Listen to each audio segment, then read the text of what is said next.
This is Jason Zaidema from ICMA, the International Christian Maritime Association. Thank you for being with us today for this conversation with Chaplain Leon Rasser in Amsterdam in the Netherlands. Welcome, Leon. Thank you, Jason. So, Leon, could you tell us a bit about your ministry in Amsterdam? Maybe what did you do before the pandemic, and what in normal times, what was Seafarers ministry like in Amsterdam? I think so. The ministry in Amsterdam is the same as in any port. We visit the seafarers on board of their ship. We have a center where they can go with a minibus, which they can use, and it's quite a big port. Amsterdam is actually, after Rotterdam, Antwerp, and Hamburg, so the fourth largest port in Europe. So we are with a team of ship visitors. The center is open 7 days a week. There's always somebody in hospital or detained ship, or there's always something going on. Yeah. So the days, we are only worrying about not working too much because there are so much things to do. So then came along March 2020 and the beginning of the pandemic. It changed radically, I suppose, all seafarers ministries. I'm sure yours as well. Yeah. And at that point, you did something that a lot of ministries did, but you've really focused on it, and that is putting some videos online for seafarers to watch, prayer videos, worship videos. Can you tell us a bit about how that project developed? Why did you do it, and how has it developed since that time? Well, the first thing I want to tell you is that I was already working with videos before the pandemic, because I observed that the seafarers were looking a lot at their cell phones. And I thought, well, if they're always, their eyes stick to the screen, better I be on the screen. But it was like a little bit searching, and when it's busy, you forget about it. But when the pandemic started, I really focused on it. But then I had a good start because I had already some experience for how to do it. And then I learned it was really appreciated by seafarers. I'm still surprised how much I can do for seafarers using the videos, yeah, or making the videos, yeah, and chatting with them. So tell us a bit more about the videos. What kind of videos have you made? How many? And tell us the format of the videos and where you've put them. So the videos I make are two kinds. One is with short sermons. I try always no longer than 5 minutes, which is very hard if you're Dutch, because in our church, they will fire you if you speak less than 20 minutes. And in some churches, they will be disappointed if you don't speak about the Lord for 45 minutes. But I try to talk about something about the life of seafarers in relation to the Lord, to the Bible, to science, in about 5 minutes. And the second kind of video are prayer videos. And then I do it always with colleagues, so we share the prayers. I say some general prayers, like we pray for the protection, we pray for the families, against the loneliness, against the hardships. But also I make available the opportunity for special prayers. And then I light a candle, or I just, first I just say, you can ask for a special prayer. And then in a chat, I say, I prayed for you. And so that's the second part of the video. Yeah. And the idea came up because sometimes I had a conversation on board about some issue, and then the seafarer expressed that he appreciated if I would pray for him. And I felt I can promise so easy, yeah, but that's only words. And what I did is when I make a connection with him in the Facebook. Mostly they are in Facebook, sometimes in WhatsApp. And then when I went to go to church Sunday, I light a candle for the seafarer in the church, and I asked somebody who's present in the church, can you make a picture of me with the candle in this church? And then I posted it to the seafarer. Look, this candle I light for you in this church. And I experienced that was very highly appreciated. And that's why I came up, I can also light candles in the church, like on a video and post it.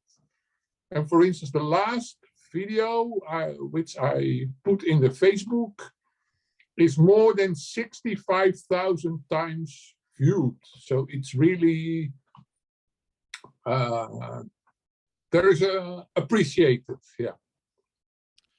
So perhaps other seafarers chaplains want to do something similar. What advice might you have for other people who would like to start this kind of online seafarers ministry? And what have you yourself learned over the course of the last 2 years in doing these videos? What have you changed or corrected over that time? Well, the main change I made was that I started to looking for somebody with an interest who likes this camera and microphone and editing. And like in the Netherlands, there are like the local, the local television stations. These are with volunteers.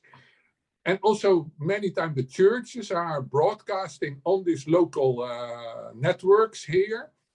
And that is the way I found somebody who was interested in helping me making the videos. And it's a little bit silent. When I was a theology student, I played in a band to support my studies. And then I observed there were many people with loudspeakers and microphones and recording equipment, and they like this equipment so much, and they are just looking for things to record or amplify, and they love it. Just what for me is like a terrible headache, boring thing, for them it's like they are looking for things to record. So my advice is to find such a person, because I experience they are, of course, you tell them, please help the seafarers, but I learned they have a lot of joy doing that. So the favor you ask is not too much. They're actually very happy. Oh, I made a video, look, it's on Facebook and the people are watching it. So, and I was too much thinking I should do it alone, and then I postponed and it didn't look right. And you have to think about so many things, so it looked a little bit blurry. And then I felt, how can I send something like this? Because it should have some technical standard. So that's actually my main advice. And my second advice is that you should consider it. I don't know, for me, I have to report to a board, like how I spend my time. And they like everything. And they say, oh, yes, try, Leon, try. But I really need half a day or sometimes even 1 day a week to prepare it. And for all the online things. And now what happens now that more people are watching the videos, I need also time to respond to the reactions, because really very personal stories come about the topics, or people so much are in need of prayer because they are lonely in the hospital, or some mother of a seafarer who is so worried about her son and is so happy that there is something like port chaplains praying for seafarers. And then you cannot do that in between other things. That's really touches on my next question. There's a certain sense in which the videos are not the end product, but they're in fact the beginning of the conversation. That this is the start of your work, not the end, the sort of the goal of your work. And I'm wondering if you could describe what kind of conversations have you had because of these or reactions? How important has that become in your ministry? Yeah, to my surprise, more important than I expected. So I can think of one example about a seafarer which I met on board. He talked about his wife who was seriously sick. Then I prayed for him. I sent him the prayer video. He shared the prayer video with his wife. I communicate with his wife while she was in hospital, and we prayed together like in the video. Later on, she died, unfortunately. But when there was the funeral, when there was the gathering, the seafarer, the widow, how you say that? I don't know. He presented me to his family, and his phone went from hand to hand, and I was able to express my condolences to all the family members. So it is just a tool in the ministry. It's so it's not the it's so yeah that yeah. Other examples is like what I just said. When you express a problem, like somebody is afraid to get infected with COVID or has a COVID, that people identify and they say, oh, I am in the same situation, or there is an outbreak here, please pray that it will not spread. And so they are, and then completely new contacts from people I even did not meet on board are started. Yeah. Because, and I also observed that seafarers' wives, they send it to their husbands. So, oh, you should see this, or the other way around. And then maybe another aspect I would like to tell about how I work, that in Facebook, there is an option to join groups. And I just join a group and I post the video in a group. And so, and that's a way also to reach seafarers, because once you have a video, yeah, you can publish it anywhere you want. And the religion is a kind of timeless, it's not newsy, so it doesn't matter if they see it 1 or 2 weeks or even a year when the video was recorded a long time ago. So most of your videos have been posted online, but you've also had this side project at Christmas to produce a special video that you've been putting on USB keys. Could you tell us more about that project and how that project has been received? Yeah, so that is the Christmas project actually comes back to the tradition of the Dutch seafarers mission. And that was when there is a Christmas on board on a Netherlands ship. And then there is always the dinner, and then the captain was expected to say some meaningful, deep, warm words to the crew, but many captains felt shy or not capable. And then the Dutch seafarers mission, they had a chaplain who make a speech, and they put it on a single, I don't know, like a record, a small record, and those records were sent even already in the summer for the next Christmas with the Christmas message. So later on, it became CD and cassette, compact cassette. And then it was only a small step to record a video. And because on many ships, the internet connection is not that strong when they're in the middle of the sea, so they can only chat and there is no video. So we made the USB sticks. We make sure it's really original, so they are not worried about that there is malware or viruses. And then to the captain or the welfare officer, say, you can play this video during your Christmas. And seafarers are very keen in how to get the television with movies. And then they can watch a a seafarer's Christmas. Because what we also learned is that if you speak to the seafarer in his identity or her identity as a seafarer, what does it mean to be lonely on board? What does it mean you are not home with Christmas? That is really appreciated. And there is, of course, as a mission, you can also spread this American videos with nice music and beautiful people. That's also there are many seafarers who like that, but there is also a great need for that the seafarer is approached in his identity as a seafarer, and that can also unite the crew. So tell me a bit more about how you've been distributing these USB keys and any partnerships that you've created to help push those out in the last 2 years. Yeah, so when we started, we just send them to the ship with the Netherlands flag. That is a part of tradition, and it's all funded and all of volunteers.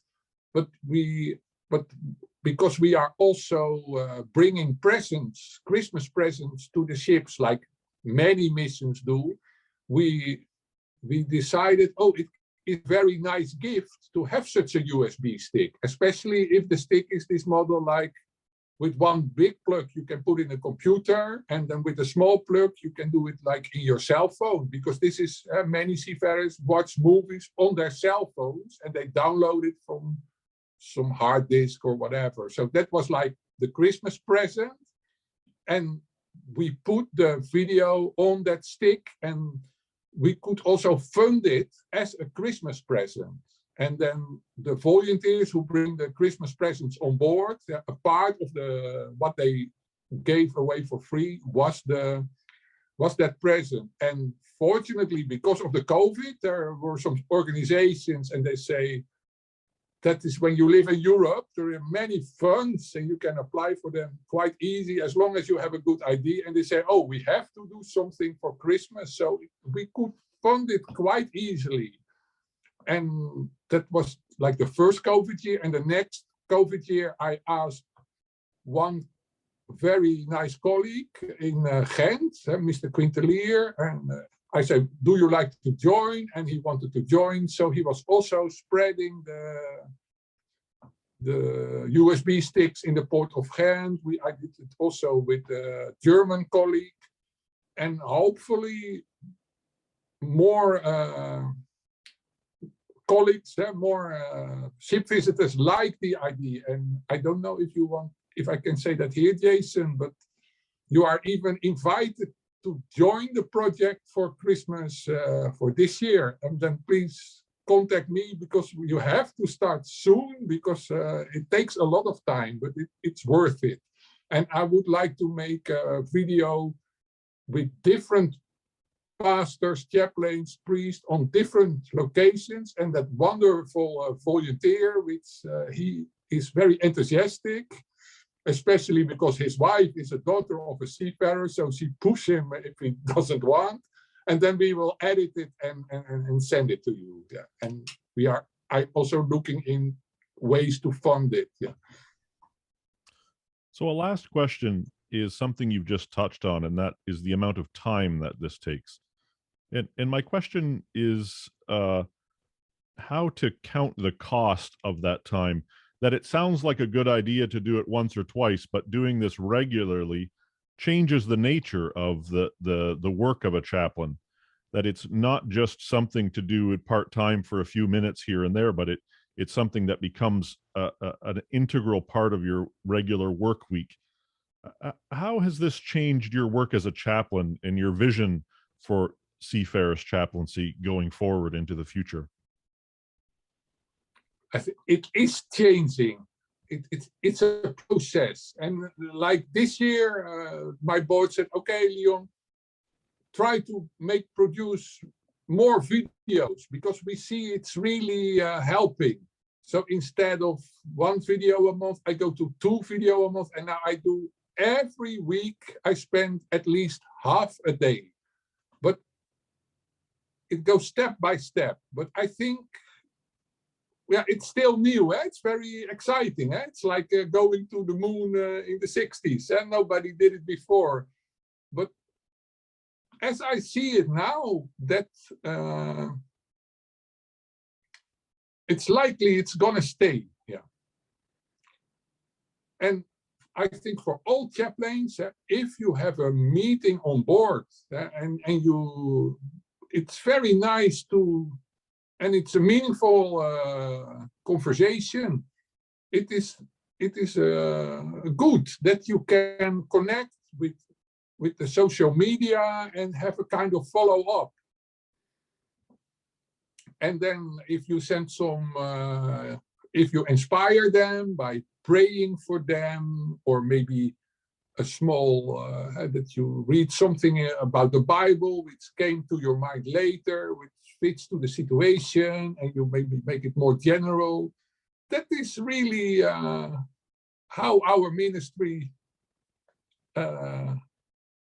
will develop, I think. Yeah, I think it will not be for everybody, but imagine I'm the director of NEMA or German Siemens Mission or Stella Maris. I would think like there should be at least 5 or 10 people in my team who should who are willing to use these methods.